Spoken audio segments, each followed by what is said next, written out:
तो हमारा next programme है फैक्टोरियल निकालना, वो भी रिकर्जन की हेल्प से, क्योंकि फैक्टोरियल लूपिंग से तो हमने सीख लिया था, बट अब हम वो सीखेंगे रिकर्जन के through. So what is recursion? Recursion is a technique where a function calls itself to solve a smaller version of the same problem। मतलब रिकर्जन में क्या होता है? रिकर्जन कुछ नहीं है, जैसे कि हम लोग फंक्शन बनाते थे, इसमें भी एज इट इज़ फंक्शन बनाएंगे, बट क्या रहेगा, इस बार फंक्शन ऐसा बनाएंगे कि वो फंक्शन खुद को ही कॉल कर रहा होगा, ठीक। और उसी केस को हम बोल देते हैं कि यहाँ पर रिकर्जन हो रहा है, ठीक। अब रिकर्जन में दो मेन चीज़ें होती हैं, मतलब मेन पार्ट्स होते हैं। पहला बेस केस डिफाइन करना, मतलब बेस केस कि कहाँ पर रिकर्जन स्टॉप होगा, ठीक। क्योंकि अगर फंक्शन खुद को ही बार बार कॉल किए जा रहा है तो एक स्टॉपिंग पॉइंट तो होना ही चाहिए, तो वो हम बेस केस के अंदर इंट्रोड्यूस करा देते हैं, ठीक। रिकर्सिव केस क्या होता है कि जिसमें वो वही स्ट्रक्चर जिसमें हम फंक्शन को ऐसे बना रहे होंगे कि फंक्शन खुद को ही कॉल करे, ठीक। यानी ये जो हम एक वो वाली लाइन लिखते हैं ना कि जिसके अंदर फंक्शन खुद को ही कॉल कर रहा है, वो लाइन ज़रूरी होती है। प्लस अब वो फंक्शन जो बार बार खुद को ही कॉल कर रहा है, ये चीज़ रुकेगी कब, वो बेस केस में बता देते हैं। इस तरह से दो मेन इंपॉर्टेंट चीज़ें हो जाती हैं। Now let us start. तो फैक्टोरियल होता क्या है? What is factorial? फैक्टोरियल क्या होता है कि मतलब अगर ऐसे ऐसे करके 5 फैक्टोरियल लिखा है तो इसका मतलब ये लिखा है पूरा, मतलब 5 से लेकर 1 तक उसका प्रोडक्ट, वही होता है फैक्टोरियल, ठीक। यानी कि 5 का फैक्टोरियल 120 है, इस तरह से होता है। तो इसको अगर हम सीरीज़ वाइज लिखना चाहें तो कैसे लिख सकते हैं? किसी भी n नंबर का फैक्टोरियल होगा बराबर n इंटू n-1 के, देन फिर से इंटू n-2 के। मतलब अगर इसमें 5 रखना चाहूँ तो जैसे कि यहाँ पर 5 रख दिया तो n as it is 5 note होगा, और फिर 5-1 यानी कि 4, एंड देन अगेन 5-2 यानी कि 3 इंटू n-3 रहेगा, तो यानी कि 5-3 2, देन n-4 रहेगा यानी 5-4 यानी कि 1, ठीक। तो ये पूरा नोट हो गया। यानी अगर मैं इसको एज अ सीरीज़ लिखना चाहूँ तो वो ऐसे लिखा जाएगा कि n into n-1 into n-2 into n- जितना भी 1 तक जा रहा है वो, ठीक। और एक हमें ज़रूरी क्या है, इंपॉर्टेंट याद रखना कि 1 का फैक्टोरियल 1 होता है, ओके, एंड 0 का भी फैक्टोरियल 1 होता है, ये भी इंपॉर्टेंट है। अब प्रोग्राम देखते हैं फैक्टोरियल का बनेगा कैसे रिकर्जन के थ्रू। सबसे पहले हेडर फाइल लिख दी, हेडर फाइल से हमारी वो लाइब्रेरी खुल गई जहाँ पर प्रिंटफ और स्कैनफ को यूज़ करने की काइंड ऑफ गेट था, वो हमने खोल दिया, ओके। नाउ अब एक अपना वो बनाएंगे फंक्शन। देखो जब भी यूज़र डिफाइंड फंक्शन बनाना होता है तो वो इंट मेन वाली लाइन के बाहर ही बनाना होता है, इसीलिए देखो फंक्शन ऊपर ही बन गया है, ओके। तो फंक्शन बनेगा कैसे, इसमें देखो क्या लिखा है, इंट फैक्ट। देखो इंट डेटा टाइप मैंने पहले डाल दिया फंक्शन बनाने के लिए, सबसे पहले उसका डेटा टाइप लिखते हैं, फिर अपने फंक्शन का नाम, तो मेरे फंक्शन का नाम है फैक्ट, ओके। उसके बाद इसके अंदर एक आर्गुमेंट डालते हैं, यानी जिस पर काम चलेगा। तो ये वाली मतलब लाइन लिख ली। अब इसके बाद जो रन होगा वो हम मेन से शुरू करेंगे, मतलब मेन पे आएंगे। अभी इतना ब्लॉक जो है वो नहीं देखेंगे, वाई, क्योंकि ये यूज़र डिफाइंड फंक्शन बनाया गया है, इसको रन करते करते देखेंगे, ठीक। तो इसीलिए अब इंट मेन से शुरू करेंगे। सबसे पहले तो हमको एक नंबर चाहिए होगा जिस पर हम काम करेंगे, मतलब कि क्वेश्चन है ना, निकालना किसका है फैक्टोरियल। तो उसके लिए हमने एक वेरिएबल बना लिया n, वो भी डेटा टाइप इंट का, यानी एक नंबर मुझे n यूज़र से मिलेगा, ओके। फिर मैंने प्रिंटफ करा दिया एंटर अ नंबर, मतलब यूज़र को आउटपुट वाली स्क्रीन में ये दिखा दिया कि भाई एंटर अ नंबर। तो वो जैसे ही कोई यहाँ पर नंबर डालेगा, मान लो उसने n ही डाल दिया, ठीक। तो अब मैं उस ए को क्या करूँगी, जो मैंने वेरिएबल बनाया है वहाँ तक पहुँचाने के लिए स्कैनफ वाली लाइन लिख दूँगी, ठीक। तो वहाँ पर स्कैनफ वाली लाइन लिख दी हम लोगों ने। तो यहाँ पर लिखा है scanf %d at the address of n, यानी ये जो वेरिएबल बना है इस वेरिएबल पे जाकर ये वाला n जो है पहुँचा दो, इसलिए अब पहुँच गया वो, यानी कि n हमारी मेमोरी में पहुँच गया, यानी अब हम इस पर काम कर सकते हैं। नाउ अब हमने यहाँ पर लिखा है प्रिंटफ फैक्टोरियल, मतलब अब वो सब कुछ होगा, और प्रिंटफ फैक्टोरियल लिख के हम यहाँ पर ये बता रहे हैं कि ये रहा फैक्टोरियल, ठीक। अब फैक्टोरियल लिखते ही यहाँ पर फंक्शन को कॉल किया गया है फैक्ट n, यानी कि फैक्ट को कॉल करते ही और इसमें n पास करते ही अब जो हमारा कंपाइलर है वो क्या ढूंढने लग जाएगा, फैक्ट ढूंढने लग जाएगा। वो फैक्ट ढूंढकर डायरेक्ट जंप करेगा यहाँ पर। अब जैसे ही उसको यहाँ पर फैक्ट मिल गया, ये n यहाँ पर पहुँचा देगा वो, ठीक। तो मान लो यूज़र ने डाला होगा 5, ठीक। तो अगर यूज़र ने 5 डाला है तो अब यहाँ पर क्या गया होगा, 5 गया होगा। यानी कि यहाँ पर अब कंडीशन में क्या चेक होगा, इफ़ 5 इक्वल्स टू 0, क्या मतलब 5 0 के बराबर है, या फिर 5 इक्वल्स टू 1, या 5 अगर 1 के बराबर है तो ये काम करो। लेकिन हमारा 5 तो ना ही 0 के बराबर है ना ही 1, यानी कि ये जो लाइन है, ये दोनों लाइंस 5 के लिए तो रन नहीं होंगी, ठीक। अब वो एल्स पे आएगा। एल्स पे लिखा है कि रिटर्न कर दो, मतलब अगर ऐसी चीज़ नहीं है तो रिटर्न करना है क्या, n into fact of n-1। देखो अब एक फंक्शन जो है, फैक्ट जो है, खुद के अंदर ही फैक्ट को कॉल कर रहा है, इसीलिए यहाँ पर ये रिकर्जन हो गया, ठीक। तो अब इस वाली स्टेटमेंट को समझते हैं कि लिखा क्या है। रिटर्न क्या करना है, n अभी हमारा 5 आया है तो 5 इंटू फैक्ट ऑफ n-1 को कॉल किया गया है, मतलब कॉलिंग करते ही फिर से ये यहीं पर चला जाएगा। लेकिन अब जो इस ब्रैकेट के अंदर जाएगा वो क्या जाएगा, n-1 जाएगा, n-1 यानी कि 4 जाएगा। इस बार 4 गया है इसके अंदर, ओके। अब जैसे ही इसमें 4 गया, ठीक। अब n इक्वल्स टू 5 पे तो यहाँ पर 5 लिख दिया था, ओके। लेकिन अब फैक्ट को कॉल करते वक्त n-1 भेजा है, यानी कि पहली बार तो 5 गया था, लेकिन अब इसके अंदर 4 जाएगा। अब 4 फिर से चेक होगा इफ़ के कंडीशन के अंदर, तो क्या 4 0 से मतलब बराबर है या फिर 1 के बराबर है, नो। तो ये इफ़ वाली जो 2 लाइन्स हैं वो रन नहीं होंगी, ठीक। तो अब क्या रन होगा, एल्स वाला। एल्स में लिखा है रिटर्न n इंटू n की वैल्यू तो चलो यहाँ पर 5 लिखी है, मतलब अभी तो 5 है, लेकिन उसके अंदर क्या गया है, उसके अंदर एज अ एन अभी 4 गया है, यानी कि अब 5 इंटू के बाद में यहाँ पर अब 4 आ जाएगा, ठीक। अब फिर ये वाला इंटू यहाँ लग जाएगा और फिर से फैक्टोरियल को कॉल किया गया है, वो भी n-1 दे करके, यानी 4 मतलब लेटेस्ट वाला जो n है उसमें -1 करके, तो लेटेस्ट n तो 4 है और 4 अंदर गया है। अब 3 चेक होगा, 3 क्या 0 के बराबर है, नहीं, 1 के बराबर भी नहीं है, यानी कि इफ़ वाली कंडीशन नहीं रन होगी, एंड एल्स वाले पे आएगा। एल्स पे लिखा है कि n इंटू ये कर दो, यानी अभी तो n बन के 3 आया है, यानी कि अब 4 की जगह मतलब यहाँ पर फिर से n इंटू वाली स्टेटमेंट लिखी जाएगी, यानी कि 3 लिखा जाएगा एंड देन इंटू लिखा जाएगा, ठीक। अब इंटू के बाद फिर से फैक्टोरियल को कॉल किया जा रहा है, लेकिन अब फैक्टोरियल के अंदर भेजा क्या जा रहा है एज अ n, वो भेजा जा रहा है लेटेस्ट वाले n से -1, यानी कि 3 - 1 भेजा जा रहा है, यानी कि 2 भेजा जा रहा है, यानी यहाँ पर n बन के जो अब आएगा वो 2 बन के आएगा।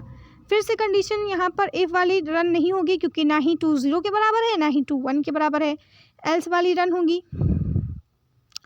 तब एल्स वाली रन करेंगे। एल्स में लिखा है कि जो भी नंबर अभी आया है n बनकर, उसको इंटू करो फैक्टोरियल n-1 के, यानी कि अब इंटू 3 के बाद क्या लिख जाएगा, 2 लिख जाएगा,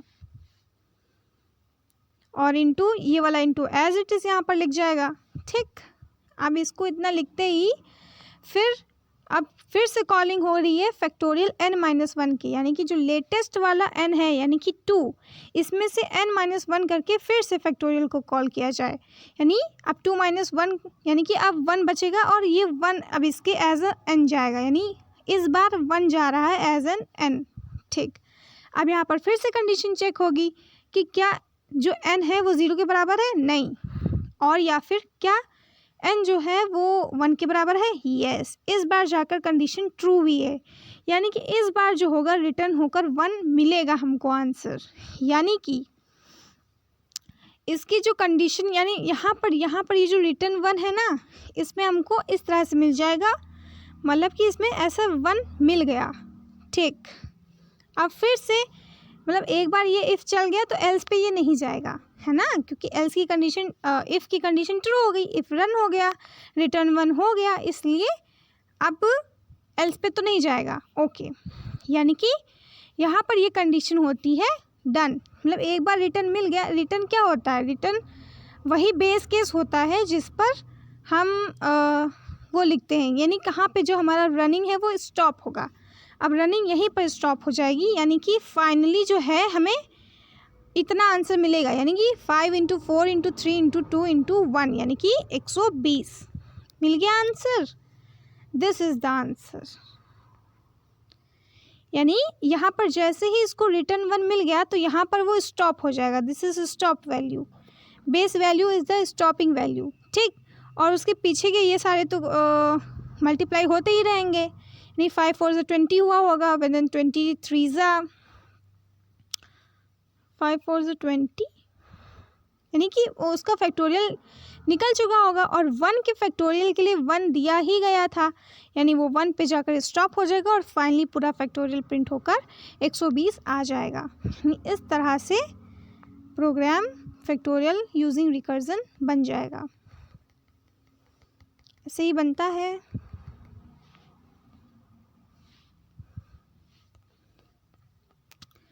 now factorial is done and now we are going to do prime numbers. Prime number check करने के लिए, मतलब प्राइम नंबर क्या होता है, प्राइम नंबर हमेशा ग्रेटर देन 1 रहेगा, प्लस उसकी जो डिविजिबिलिटी है ओनली 1 से होगी या फिर वो खुद से ही डिवाइड होगा बस, वरना वो किसी भी और चीज़ से डिवाइड नहीं होता है, ठीक है। मतलब एक बार मैंने उसके नंबर तक की चेकिंग कर ली डिविजिबल की, तो हमें पता चल जाएगा कि वो प्राइम नंबर है कि वो कोई और नंबर है, ठीक। तो वो चेक करने के लिए आप प्रोग्राम लिखेंगे। So this is the program. ये वाली लाइन लिख दी हेडर फाइल लाने के लिए, इंट मेन लिख दी यहाँ से मेन रनिंग शुरू कराने के लिए। 3 वेरिएबल लिए हैं, n ली है, मतलब n लिया है इसके लिए ताकि वो नंबर मिल सके जिसको हमें चेक करना है कि वो प्राइम नंबर है कि नहीं, तो वो नंबर के लिए n ले लिया, ओके। i लिया है लूप को चलाने के लिए, मतलब लूप में जो आइटरेशन करेंगे ना, बार बार नंबर चेंज कर करके उसकी डिविजिबिलिटी चेक करेंगे, तो उसके लिए वो i लिया है। और ये एक फ्लैग वेरिएबल लिया है, फ्लैग वेरिएबल ऐसे ही लिया है, अभी इसका यूज़ पता चल जाएगा, ठीक है। अब मैं अपने यूज़र को दिखाना चाह रही हूँ विंडो पे कि प्रिंट करके दिखाऊंगी कि एंटर अ नंबर, मतलब यहाँ पर एक नंबर डाल दो, यानी वही नंबर जिस पर चेक करना है कि वो प्राइम नंबर है कि नहीं, उसने डाल दिया। जैसे ही वो नंबर डालेगा मैं जाकर उसको n वाले वेरिएबल में स्कैन करा दूँगी, स्कैनएफ की हेल्प से, यानी इनपुट करा दूँगी। यहाँ पर मैंने इनपुट करा दिया। तो अब हमारी कंप्यूटर की मेमोरी में जो हमारा n है वो स्टोर हो चुका है। अब हम अपना सारा काम n पे स्टार्ट करेंगे, ओके। तो पहली लाइन लिखी है कि चेक कर लो कि क्या n जो है, मतलब जो यूज़र ने n दिया है, मान लो यूज़र ने n दिया है 5, ठीक है। तो अब मुझे चेक करना है कि क्या वो 5 1 से बराबर तो नहीं है, कि 1 से छोटा तो नहीं है, क्योंकि अल्टीमेटली प्राइम नंबर्स क्या होते हैं, देखो प्राइम नंबर 1 और 1 से छोटा तो कभी नहीं होगा, है ना। इसीलिए ये तो हमें पहले से पता है, इसलिए हमने ये पहले से ही लिख दिया कि अगर कोई भी यूज़र ने मान लो अगर 0 डाल दिया होता, -1 करके कुछ डाल दिया होता, ठीक, तो वो अल्टीमेटली एक नॉट अ प्राइम नंबर है। इसीलिए मैंने पहले ही चेक करा लिया कि अगर ये 1 के बराबर यूज़र कुछ दे रहा है या फिर 1 से कुछ छोटा दे रहा है, तो ऑलरेडी वहाँ पर प्रिंट करा दो कि भाई वो नॉट अ प्राइम नंबर है। इसीलिए ये वाली कंडीशन इफ़ वाली यहीं पर लिख दी थी, ठीक। फिलहाल तो यूज़र ने 5 डाला है, इसलिए ये चीज़ रन नहीं होगी। नेक्स्ट यहाँ पर लूप स्टार्ट किया है, वाई, क्योंकि देखो प्राइम नंबर का लॉजिक है क्या, मतलब प्राइम नंबर का लॉजिक ये है कि अगर मुझे कोई नंबर मिला है यानी 5, अब इसको मुझे चेक करना है कि ये एक प्राइम नंबर है कि नहीं है। तो हमें इतना तो पता ये है कि 1 तक कोई भी प्राइम नंबर नहीं होता, यानी चेकिंग जो है वो स्टार्ट करनी होगी 2 से, ठीक। तो मैं 2 से चेक करना शुरू करूँगी, 2 से 5 को पहले डिवाइड करूँगी। अगर ये 2 ने 5 को पूरा डिवाइड कर दिया, मतलब कि देखो इसकी कंडीशन सिर्फ इतनी होती है प्राइम नंबर की कि या तो उसका फैक्टर 1 होगा या तो उसका फैक्टर 5 होगा, मतलब जो प्राइम नंबर होता है वो पूरा का पूरा या फिर 1 से ही डिवाइड होता है, या तो उसको खुद ही से जब उसको डिवाइड करो तब वो पूरा का पूरा डिवाइड होता है, ठीक। एंड अगर अब वो जो भी नंबर है अगर इन दोनों से डिवाइड तो हो ही रहा है, मतलब ये सारे नंबर जो है उनके ये 2 परमानेंट फैक्टर्स होते हैं, ठीक है, यानी इस पर तो चेक करेंगे ही नहीं। यानी बचा हुआ क्या चेक करेंगे 1 और 5 के बीच में, यानी 2 का चेक करेंगे, 3 का चेक करेंगे और 4 का चेक करेंगे। इन तीनों से अगर मैंने चेक कर लिया कि जो हमारा 5 है, क्या इन तीनों फैक्टर्स में से यानी इन तीनों डिजिट्स में से कोई भी 5 को पूरा डिवाइड कर पा रहा है। अगर पूरा डिवाइड कर दिया 5 को किसी ने, तो 5 हमारा प्राइम नंबर नहीं रह जाएगा। ठीक है, तो इसी चीज़ को चेक करने के लिए लूप चलाया है, क्योंकि हमें नंबर चाहिए होंगे, 2 चाहिए होगा, 3 चाहिए होगा, 4 चाहिए होगा। जहाँ पर हमें मल्टीपल चीज़ें चाहिए होती हैं वहाँ पर लूप चला देते हैं, इसीलिए अब लूप चलाए। तो लूप कहाँ से कहाँ तक चलाए? 2 से स्टार्ट किया है, क्योंकि 1 तक तो हम छुएंगे ही नहीं, क्योंकि हमें पता ही है 1 अल्टीमेटली किसी भी नंबर को पूरा तरह से डिवाइड कर सकता है। ओके, तो 2 से शुरू किया है और कंडीशन कहाँ तक जा रही है, मतलब रन कहाँ तक होगा? n-1, यानी कि जो हमें n मिला है, इस वक्त हमको 5 मिला है, यानी 5 - 1 तक जाएगा, यानी 4 तक चेक करेगा। 2 से शुरू होगा चेक करना और 4 तक चेक करेगा। ठीक, अब आते हैं रनिंग पे कि लूप शुरू कैसे होगा रनिंग करना। ठीक, तो यहाँ पर 2 जाएगा पहले और फिर यहाँ पे कंडीशन चेक होगी। तो i की वैल्यू 2 गई है, तो क्या 2 4 से छोटा है या फिर 4 के बराबर है? Yes, condition is true. 2 जो है वो 4 से छोटा है। जैसे ही छोटा निकला, कंडीशन लूप के अंदर आएगा।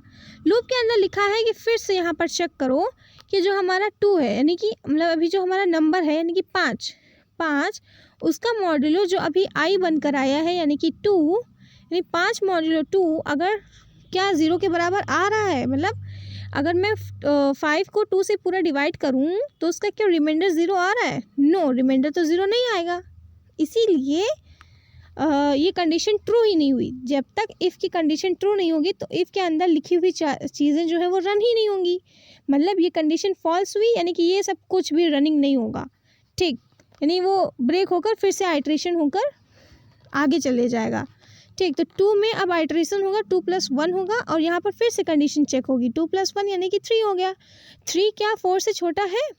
यस, 3 तो 4 से छोटा है, इसलिए कंडीशन ट्रू हुई और कंडीशन मतलब जो रन है वो लूप के अंदर आ गया। लूप के अंदर सबसे पहली लाइन लिखी है कि चेक करो कि जो n है यानी कि जो 5 है और आया हुआ जो अभी i है यानी कि 3, तो चेक करो कि जो ये 5 है ये 3 से पूरा डिविजिबल है कि नहीं है। तो यस, ये पूरा डिविजिबल नहीं है, यानी इफ़ वाले के अंदर की ये जो कंडीशन है इक्वल टू ये ट्रू ही नहीं है। यानी कि अब जैसे कि ये ट्रू नहीं है तो ये जो ये फ्लैग इक्वल्स टू 1 और ब्रेक है ये रन होगा ही नहीं, और फ्लैग अभी भी हमारा 0 ही है, क्योंकि अभी भी इफ़ की वैल्यू जो है कभी ट्रू हुई ही नहीं। अब फिर से आइट्रेशन होगा, अब 3 + 1 जाएगा लूप के अंदर। 3 + 1 4 होता है, अब 4 जाएगा इसके अंदर और कंडीशन चेक करेंगे पहले कि क्या 4 से छोटा या फिर 4 के बराबर है। तो यस, कंडीशन इज़ ट्रू, 4 तो 4 के बराबर है, इसीलिए लूप के अंदर आएंगे। लूप के अंदर पहले ही कंडीशन लिखी है फिर से कि इफ़, मतलब कि इफ़ जो नंबर है यानी कि 5, उसको 4 जो है जब मॉड्यूलो करोगे तो क्या इसका रिमाइंडर 0 आएगा? नहीं, इसका भी रिमाइंडर 0 नहीं आएगा। यानी कि फिर से ये इफ़ वाले के अंदर ये जो फ्लैग इक्वल्स टू 1 लिखा है ये रन होगा ही नहीं, और अगर ये फ्लैग इक्वल्स टू 1 रन नहीं हुआ है यानी कि अभी भी फ्लैग की वैल्यू जो है वो 0 है।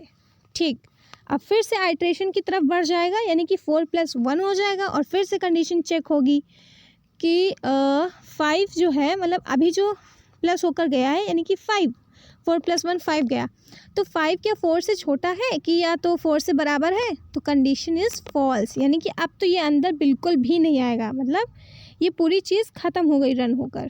ठीक है, तो अब नीचे क्या लिखा है? इफ़, अब यहाँ पर फिर से चेक कर रहा है कि फ्लैग की वैल्यू 0 के बराबर है क्या। मतलब अगर देखो, मान लो कि अगर वो प्राइम नंबर होता, ठीक, तो प्राइम नंबर होता तो यस फ्लैग की वैल्यू 0 ही बचती, क्योंकि कभी भी ये वाली वैल्यू ट्रू होती ही नहीं। अब मान लो कि अगर वो प्राइम नंबर नहीं होता, ठीक है, यानी वो किसी ना किसी नंबर से डिवाइड होकर पूरा का पूरा 0 दे देता, यानी उसका फैक्टर जो है वो 1 और n होने के अलावा भी 1 और n के बीच में कोई एक और फैक्टर मिल जाता, तब फ्लैग की वैल्यू 1 हो जाती और तब हमारा एल्स रन करता, यानी कि वो not a prime number run करता। लेकिन जैसा कि हमारी जो वैल्यू थी वो 5 थी और 5 के लिए ये कंडीशन कभी ट्रू हुई ही नहीं, यानी फ्लैग की वैल्यू कभी 1 हुई ही नहीं, यानी बची क्या, फ्लैग की वैल्यू अभी भी 0 है। तो इसीलिए अब जब यहाँ पर कंडीशन चेक हुई कि क्या फ्लैग की वैल्यू अभी भी 0 है, सो येस, हाँ 0 है, तो प्रिंट करा दो कि हाँ भाई वो प्राइम नंबर है, यानी कि अब जो ये हमारा 5 यूज़र ने दिया है वो एक प्राइम नंबर है। मान लीजिए कि अगर यहाँ पर ये वाली जो कंडीशन है एक बार भी ट्रू हो जाती, यानी कि उसका एक और फैक्टर कहीं से निकल आ जाता, तो फिर फ्लैग की वैल्यू 1 हो जाती और जिसकी वजह से वो एक प्राइम नंबर नहीं बचता, इसलिए एल्स रन हो जाता उसके लिए। फिलहाल 5 के लिए इफ़ रन हुआ है क्योंकि ये कंडीशन सही निकली है और इसीलिए प्राइम नंबर है 5। तो from here it is done. तो ये प्राइम नंबर का पूरा प्रोग्राम था। Now it is done here.